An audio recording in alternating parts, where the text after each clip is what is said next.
जैसा कि आप सब जानते हैं कि अक्टूबर नवंबर में ये हमारे जो उत्तरी भारत क्या यहाँ पे ये पर्टिकुलरली पराली जलाने की समस्या बहुत आती रहती है और इसके लिए भारत सरकार काफ़ी प्रयास कर रही है। लेकिन आप देखेंगे कि विगत कई सालों के बाद जो है परिस्थितियाँ बदल रही है कि लोगों के अंदर एक अवेयरनेस आ रहा है। अब लोग ये समझ चुके हैं कि ये जो है जो पराली है ये एक वेस्ट नहीं है, एक मतलब एक तरह का हम कहेंगे कि एक हमारे गड़ा हुआ सोना है, जिससे कि हम लोग बहुत कुछ हम लोग अर्जित भी कर सकता है किसान, और इससे कई चीज़ों में जो है हमारी जो कई वस्तुएं हम लोग उसके बना सकती है और हमारी उर्वरक जो क्षमता है, हमारी शक्ति है हमारी मृदा की, वो भी हम बढ़ा सकते हैं। तो ये लोग समझ चुके हैं क्योंकि हमारा अवेयरनेस कैंपेन बहुत एग्रेसिव लेवल पे है, चाहे वो स्कूल्स हो, कॉलेजेस हो या किसान हो या पंचायत हो, हर जगह पे हम लोग इसका प्रचार प्रसार कर रहे हैं और लोगों के अंदर अवेयरनेस आ रहा है। आप अगर देखेंगे कि अगर हम लोग अगर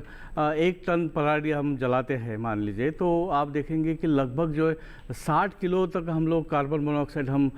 60 किलो मोनोऑक्साइड हो गया, फिर लगभग हम लोग जो है 1500 किलो जो है कार्बन डाइऑक्साइड हो गया है, सल्फर डाइऑक्साइड, पर्टिकुलर मैटर्स, इस तरह के हम लोग हवा में प्रदूषित करते हैं। और वही अगर हम लोग अगर पराली अगर हम लोग ज़मीन में हम लोग मिलाते हैं तो लगभग हमको लोग 5.5 किलो जो नाइट्रोजन मिल सकता है हम लोगों को, उसके साथ जो है 2.5 किलो जो है हम लोग फास्फोरस मिलता है और लगभग 25 किलो जो है पोटैश मिलता है। और लगभग किसान जो है 1,500 से 2,000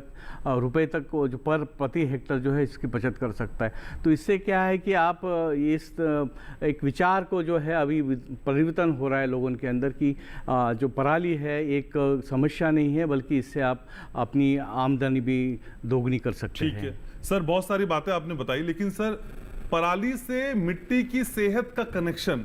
ये थोड़ा सा समझाइए, क्योंकि पराली जलाने से हमारी सेहत का कनेक्शन कितना बिगड़ता है तो हम समझ रहे हैं, लेकिन मिट्टी की सेहत का कनेक्शन अच्छा कैसे होता है, वो सेहत दुरुस्त कैसे होती है, इस मैकेनिज्म को थोड़ा डीपली समझाइए सर।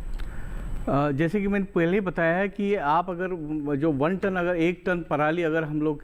मिट्टी में मिला देते हैं मान लीजिए, तो उससे आप देखेंगे कि लगभग 5.5 किलो जो है हमको नाइट्रोजन मिलता है, 25 किलो जो है लगभग पोटैश मिलता है और 2.5 किलो हमको फास्फोरस मिलता है और बाकी जो माइक्रो न्यूट्रिएंट्स भी मिलते हैं। और इस तरह से ऑर्गेनिक कार्बन जो है हमारे मृदा की जो बताया कि होता है, लेकिन इनके इस्तेमाल से फसल की उत्पादकता में कितनी बढ़ोतरी होती है, फसलों को कितना फायदा होगा अगर मिट्टी को ये सारे तत्व मिल रहे हैं, उसके बाद का इंपैक्ट थोड़ा सा समझाइए। क्योंकि ऑर्गेनिक कार्बन हमारा बढ़ा रहे हैं हम लोग, तो साथ साथ में आप ये भी देखेंगे कि इसका जो प्रोडक्शन जो है हम लोग लगभग 1 से 2 टन तक हम इसमें जो रिसर्च है, तो 1 से 2 टन तक हम लोग